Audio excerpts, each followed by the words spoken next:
यदि नमोऽस्तुते। अस्य श्रीललिता सहस्रनाम स्तोत्रमाला मन्त्रस्य वशिन्यादिवाग्देवता ऋषयः श्रीललिता परमेश्वरी देवता श्रीमद्वाग्भवकूटेति बीजम् मध्यकूटेति शक्तिः शक्तिकूटेति कीलकम् श्रीललिता महात्रिपुरसुन्दरी प्रसादसिद्धिद्वारा चिन्तितफलावाप्त्यर्थे जपे विनियोगः। ध्यानम् सिन्दूरारुणविग्रहां त्रिनयनां माणिक्यमौलिस्फुरत्तारानायकशेखरां स्मितमुखीमापि नवक्षोरुहाम् पाणिभ्यामलिपूर्णरत्नचषकं रत्नोत्पलं बिभ्रति सौम्यां रत्नघटस्थरत्नचरणां ध्यायेत्परामम्बिकाम्।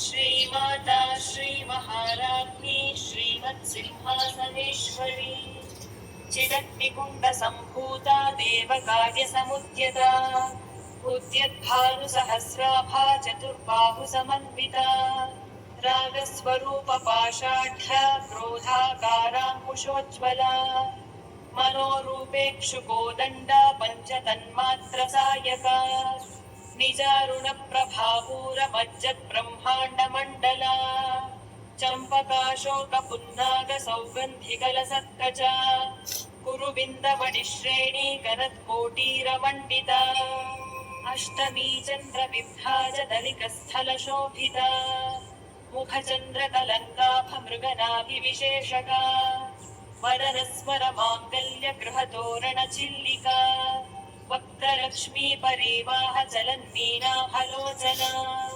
नवचम्पकपुष्पाभनासा दण्डविराजिता ताराकान्तितिरस्कारिणासाभरणभासुरा कदम्बमञ्जरीक्लुप्तकर्णपूरमनोहरा ताटङ्कयुगलीभूततपनोडुपमण्डला पद्मरागशिलादर्शपरिभाविकपोलभूः नवविद्रुमबिम्बश्रीन्यक्कारिरदनच्छदा शुद्धविद्याङ्कुराकारद्विजपङ्क्तिद्वयोज्ज्वला कर्पूरवीदिकामोदसमाकर्षद्दिगन्तरा निजसल्लापमाधुर्यविनिर्भर्त्सितकच्छपी मन्दस्मितप्रभापूरमज्जत्कामेशमानसा अनाकलितसादृश्यचुबुकश्रीविराजिता कामेशबद्धमाङ्गल्यसूत्रशोभितकन्धरा कनकाङ्गदकेयूरकमनीयभुजान्विता